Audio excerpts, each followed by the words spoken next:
Hey, good morning. We are back in Senate Judiciary, January 7th. We are going back to S-178.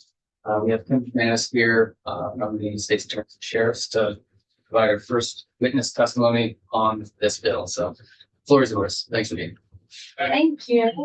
And again, wonderful to see you all back. For the record, my name is Kim McManus. I'm with the Department of State's Attorneys and Sheriffs. And we hope this is one of the few times to appear on S-178, potentially, depending on how others testify. Our initial reaction when we read this bill is we didn't understand the why. And I listened a little bit to Ledge Counsel and what I was able to, Ledge Counsel's presentation, and what I was able to gather was primarily this is about the backlog. And if it's about the backlog, then we believe that there are tools that already exist that can be used and other areas of administrative process that we should be focusing on and putting our energy on to try and attack this backlog, a backlog that we are equally frustrated about. We do not like having cases that are just lingering. We don't like that title. We don't like it on our list. It's not something we actively want to hold on to. But there are ways to address that we think that would be more effective and immediate than this body of legislating an area of law that is well understood within our criminal justice system in Vermont. Speedy trial law is an area that is clear to us. There is a process. There are factors that are weighed.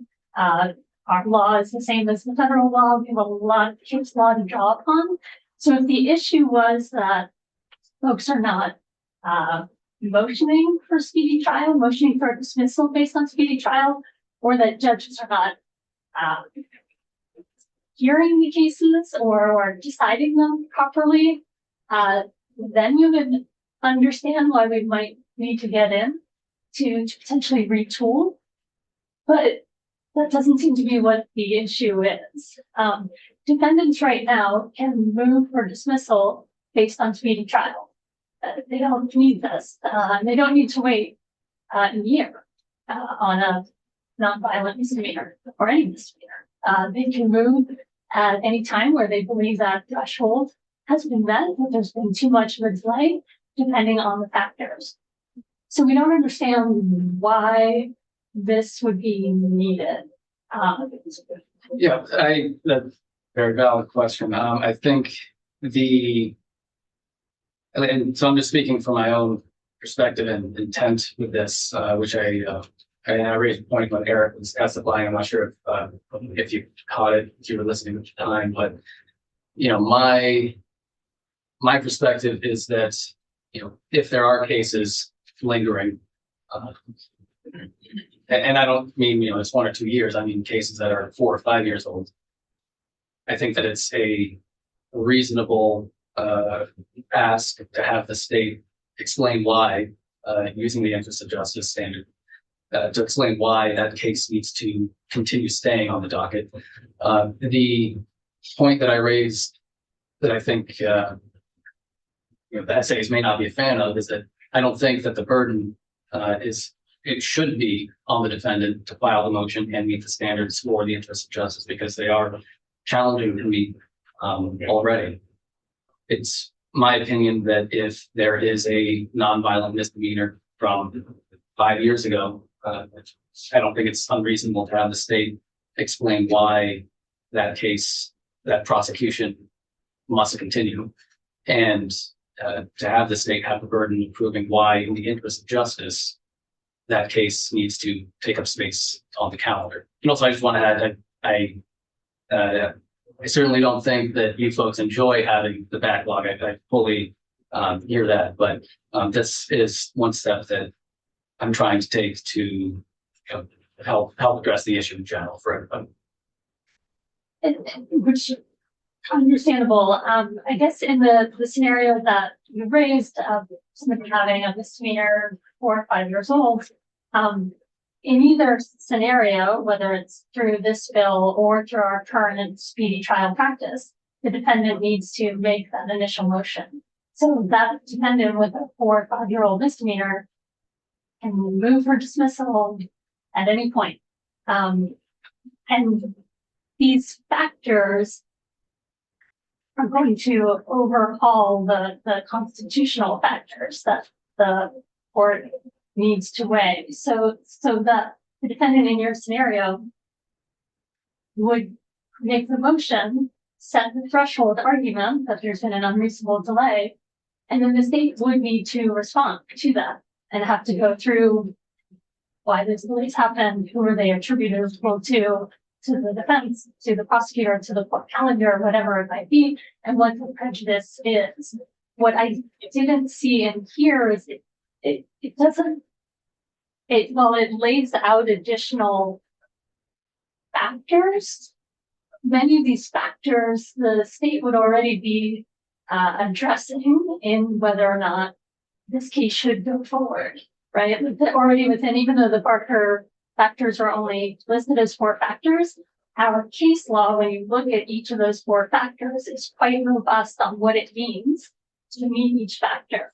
So we don't, at first, at our initial reading of this, we don't see this. We already have the burden, but after the defendant moves, so we don't see this changing that, and we don't see it necessarily making it easier to meet that standard. So, and this is perhaps just my own misunderstanding, but so my current understanding is if whichever party files the motion, they have the burden of proving that motion. If we were to go through markup and make the burden on the state to explain why after 2 years a certain case should not be dismissed, that seems different than having the defense have the burden of explaining why it should be dismissed. Well, and that's something. Well, and it might be where one of our issues with the bill as written simply says that the defendant moves for dismissal. Reading that plain language, if the intention is that the defendant just writes one sentence, moves for dismissal based on speedy trial, we think there's a number of issues there. One, that just flies in the absolute face of our current case law. The defendant has to at least meet a threshold argument. They don't keep the burden once it's placed. Does that make sense?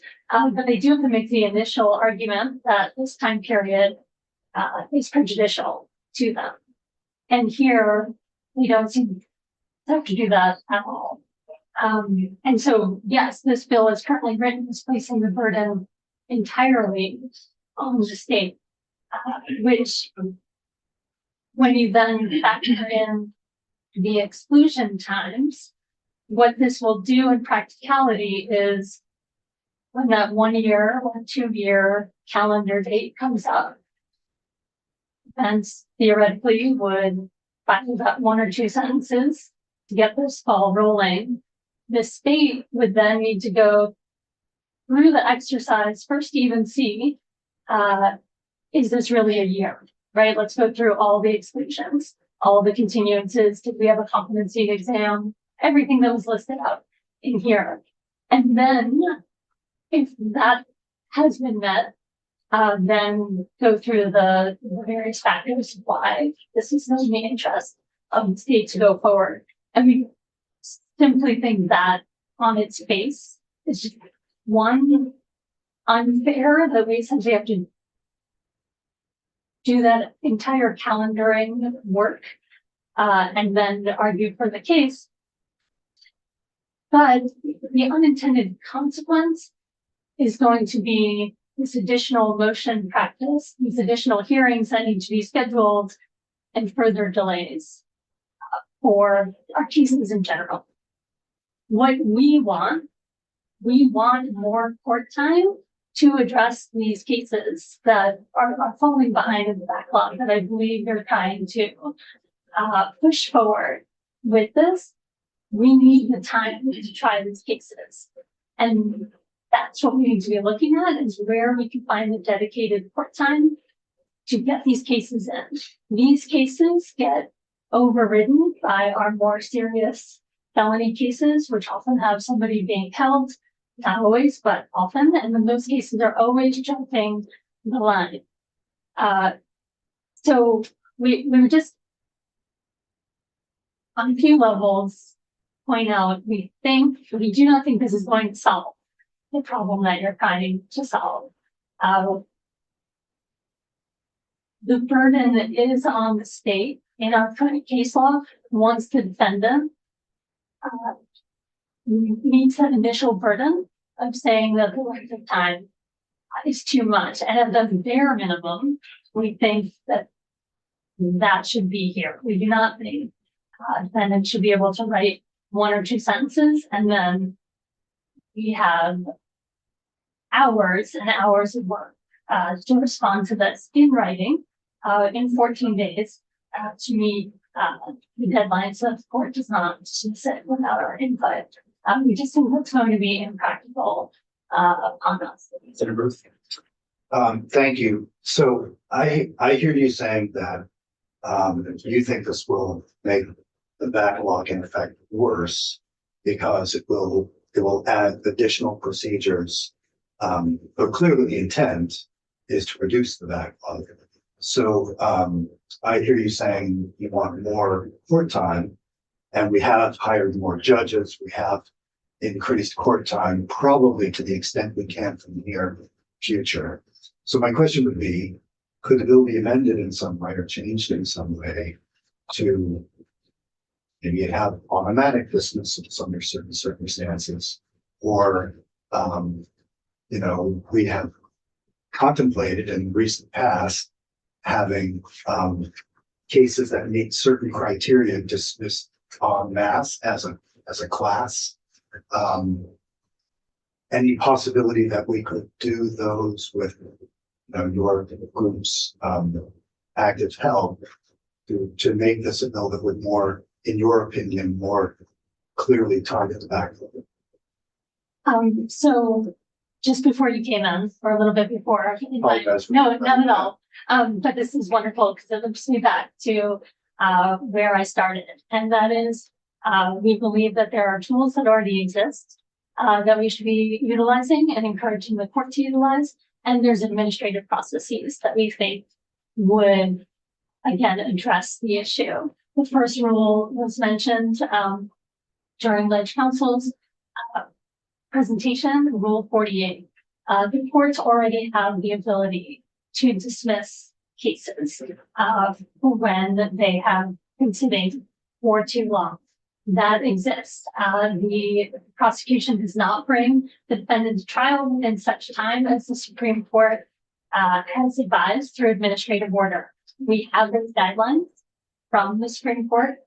The court has the ability to dismiss these cases through Rule 48.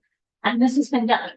Judge Maley did it in 2021, dismissed 300 cases in Franklin County, and did it, sent a long list over to the state's attorney's office.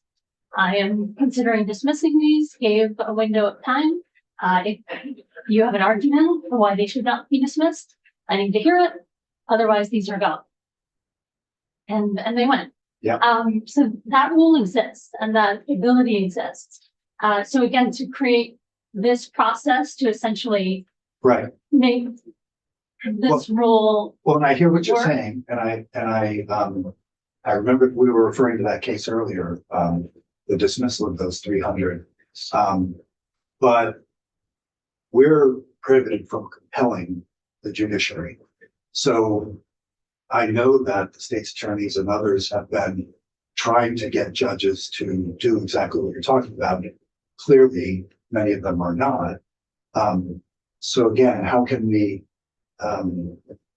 as opposed to just saying, well, there's nothing we can do, how could we write this in such a way that they would be, if not compelled, then strongly encourage or make it harder for them not to be re-examining the case of it. Well, so two things there. One is, and again, that they said this before you were able to join us. Speedy trial practice exists.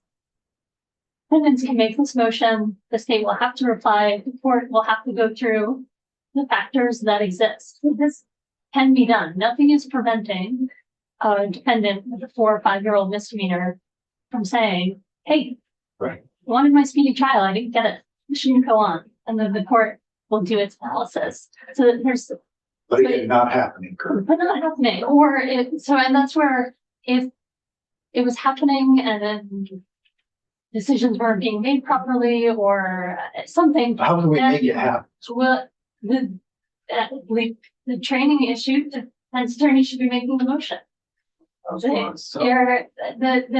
It's not, or we'd like to see examples of defense attorneys making the motion and, the string of denials, like we're not seeing that. And it doesn't behoove anyone to have these cases linger. But if a defendant is just letting time go by and not actively engaging, that's an issue as well. Right. And it's just a little frustrating because the current situation, you're saying, defense lawyers should initiate the process or judges should initiate their Rule 48 process. Neither are doing that. And I understand you're speaking for the prosecutors. But I share the chair's frustration with this and desire to put people more to the question. And yet, you make a good argument. This does have hearings and et cetera to be put down there. And a few other things occurring, just to mention, because again, we are actively. I'm sorry. Before we move on, I think Senator Roberts had a question. Just one. Well, we're spinning around here somewhat. It's funny that we delved into. I understand the intent of the bill that Senator Sheen is, and I support that. I understand your concern on your end. My question was, if this is something that can be done, and Judge Maley did it in Franklin County, and I talked to Judge Otis going in tomorrow. And once again, it reports back to staffing when we're staffing to make this happen throughout the state of Vermont. But my question to you was going to be, are you aware of, or your state attorneys telling you how many motions have actually been filed by the defense to? And if so, why not? We got 5, 6, 7-year-old cases here. I would think that my defense attorney would be filing some. I don't care whose responsibility it is, but as the client, I don't want to say what's going on here. Are they filing them all? And I do not have the exact numbers for you, and I can I can see what I can find out, and get back to you on that. But that again goes to my original question of, what is the problem we're trying to solve? If they're not raising the issue, they're not allowing, again, the law that we have. We have this law, the case law. There are many areas of case law that are murky. This is not one of them. We have a lot of case law, state and federally, that addresses speedy trial. So I'm happy to look into that. No, I don't think you need to do that. I think that I go along with what Senator Bruce is saying. Somewhere along the line here, the intent of the bill is good. I think there has to be a compromise someplace so we don't overburden one particular agency, but the whole purpose of this is to, if they're not going to do it on their own, we're going to help them. So let's get the dog. yeah, just wanted to also add, sorry, I didn't mean to interrupt again. No, it's fine. It's fine. I also wanted to add that, yes, I do agree there are tools, where these motions can be filed. What I think is missing is a timeline, a cutoff point where it says, okay, yes, people need to be held accountable. There's probable cause, they can be charged by the state. But after a certain point, when cases have been lingering for many, many years, I think that it is not unreasonable to then shift the burden and say, hey, state, why, you need to explain why this case is 5 years old. And if it really needs to continue, file this motion and we'll take it from there. That's that's what I'm trying to accomplish with this. I wanted to avoid the automatic dismissals. I saw that that's what they do in Massachusetts with even shorter timelines, I believe, and for both violent and non-violent crimes. But, I didn't want the automatic dismissals because I wanted to make sure that the state has the opportunity to present an argument as to why a certain case has been taking a long time, or if they need additional time, or perhaps if there's other charges stacking on. But yeah, those are my thoughts. Just wanted to throw that out there. So. And again, as a few members have said, the intent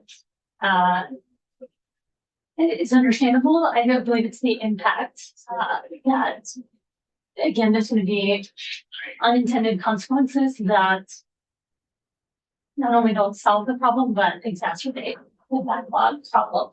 I did want to mention just a few other things happening on the administrative level, because again, this is an issue that the judiciary doesn't like the backlog. We don't like the backlog.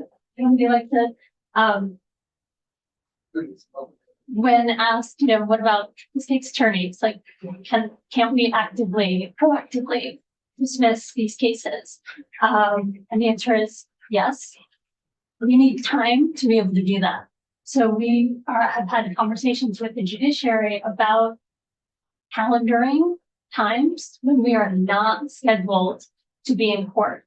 Currently, we have 2.5 days when the judges are at judicial college where we are guaranteed that there's no court time other than emergencies. And we have our training during those days. What many of our state's attorneys have raised and asked for is dedicated, guaranteed time. There is no court so that the state's attorneys can do that work of pulling up the list. And our state's attorneys are doing this throughout different counties at different speeds, depending on the time and resources that they have to be able to go through that backlog and look up those older cases. And then we have to file a dismissal for each one. It's not a magic wand. There's work that's involved to do all that. And we need time outside of the courtroom to do that. So that's something that we've had in conversation with the judiciary on. Could we all agree on certain days? And we've encouraged the judiciary about scheduling. Again, we need the court to schedule these cases. We do not control that schedule. In many of our counties, we will motion to schedule items to get them on. We cannot control that. So again, we understand where this is coming from. We just don't think it's going to address the issue that you're looking for to address.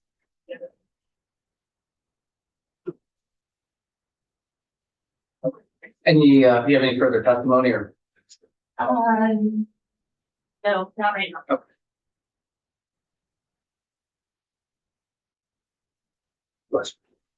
Ask both of them.